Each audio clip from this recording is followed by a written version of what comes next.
Hello guys, আজকে আমি যে মহামানবকে নিয়ে কথা বলতে চলেছি উনার নাম শুনলেই মনের মধ্যে বাজতে থাকে সাধন সাথী না সাথীর সাধনা।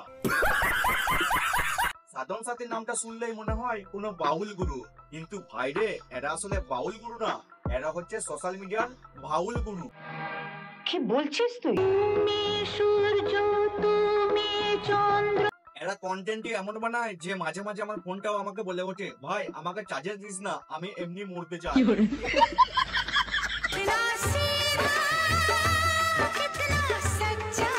সাধন দা চুলের স্টাইল দেখে আমি একবার মোবাইল রিসেট করে নিয়েছিলাম, ভেবেছিলাম আমার ফোনের স্ক্রিন গ্লিচ করছে। আর ওই সস্তা রংমাখা লিপস্টিক দিয়ে সাথী বৌদির ঠোঁটের যা অবস্থা, তাতে মনে হয় সাথী বৌদি মেকআপ না চার্জিং লাগিয়ে ভিডিও করছে। সাধু হলে বুঝতাম, সাথী হলে বুঝতাম, কিন্তু এরা হচ্ছে ভিউজ এর ভিখারি। पैसा ही पैसा होगा। সাধন সাথী স্টাইল এমন যে সেই পুরনো স্কুলে দাঁড়াও না বলে আমি তো এমন হেয়ার স্টাইল করিও না। সাধন দার জামার কালেকশন দেখলে মনে হয় সবকিছু দার্জিলিং থেকে আনা। আর সাধন দা এমন ভয়েস ডেলিভারি দেয় যেটা শুনে সিরিও জিজ্ঞেস করে, ভাই তুই ঠিক আছিস? আর যেভাবে কথা বলে তাতে মনে হয় একটা কবিতা বলছে, তাও আবার কবিতার নামে শুধু হ্যালো বন্ধুরা আমি সাধন সাথী। আর সোশ্যাল মিডিয়ায় লাইক পড়লেই সাধনদার ডায়লগ, বন্ধুরা আপনারা আমাদেরকে এত ভালোবাসেন বলে আজ আমরা এই জায়গায় আসতে পেরেছি।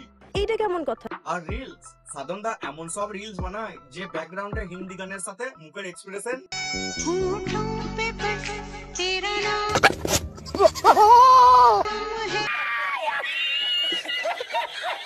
সাধন সাথীর ভিডিও দেখার পর দর্শকরা যেভাবে তাদের রিয়াকশন দেয়, কেউ কমেন্ট করে বলে, ভাই তোমাদের দুজনের ভিডিও দেখলাম, এখন আমি ব্রেনের এমআরআই করাতে যাচ্ছি। কেউ আবার লেখে, তোমাদের প্রতিটা ভিডিও দেখে আমি নিজেকে গাধা মনে করি। मैं हूँ गधा। ছাড়ো না, দেখলে লোকে বলবে কাকে। এদের কন্টেন্ট হচ্ছে টিকটকের বস্তা বস্তা ডায়লগ, ইনস্টাগ্রামের শর্টস ট্রেন্ড আর ইউটিউবের রিলস। মানে নিজেদের কোনো ক্রিয়েটিভিটি বলতে কিছুই নেই। बात तो सही है। আবার এদের ভিডিও দেখে কিছু কিছু আবার পাবলিক বলে নাকি এদের ভিডিওতে ওরা হটনেস আছে।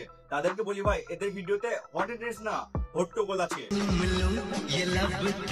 সাধু সেজে যখন সাধনদা ক্যামেরার সামনে সাথী বৌদিকে শুধু লাগানোর চেষ্টা করে, তখন মনে হয় যে এটা আমি রিলস ভিডিও না, এদের পানো ভিডিও দেখছি।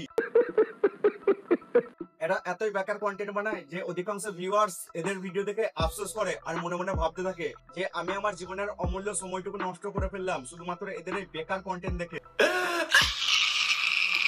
তো আমরা বিখ্যাত কন্টেন্ট ক্রিয়েটার না, তো আমরা ভাইরাল। তো আমরা যদি বিখ্যাত কন্টেন্ট ক্রিয়েটার হতে, তাহলে মানুষ আমাদের নাম উচ্চারণ করতে গর্ব করে, কিন্তু এখন লোকে তো আমাদের কন্টেন্ট দেখে ওয়াইফাই অফ করে দেয়।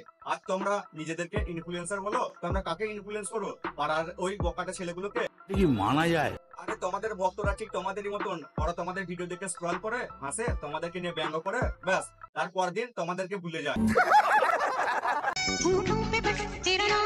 সাধন সাথীর ভিডিও যা ইঙ্গিত যে সেটার নিচে সাবটাইটেল দিলেও বোঝা যায় না। এরা প্রতিদিন এক একটা নতুন শব্দ আবিষ্কার করে যেটা গুগল ট্রান্সলেটরও বুঝতে পারে না। এক একদিন এক এক রঙের শার্ট, ফ্যাশন, এক এক ভাবে মুখ বাঁকানো। ভাই এরা তো দেখছি এক ধরনের এআই, মানে অর্থহীন ইনফরমেশন টেকনোলজি। আর গাইস, ভিডিও শেষে যখন এটা বলে ভিডিওটি ভালো লাগলে অবশ্যই একটি করে লাইক করো, শেয়ার করো। আমার তো মনে হয় তোমরা এদের ভিডিও দেখে মনোচিকিৎসকের অ্যাপয়েন্টমেন্ট বুক করো। এরা রিল বানায়, আমরা রিপোর্ট করি। এরা লাইভে যায়, আমরা মোবাইল অফ করি। এরা ফালতু কন্টেন্ট বানিয়ে ভাইরাল হয় আর আমরা হাই রেটেড ডাটা শেষ করে কান্না করি। এরা সাধন সাথী না গাইস, এরা হচ্ছে সাধনা হারা সাথী, যাদের কন্টেন্টে নেই কোনো সাথ আর নেই কোনো সাথী।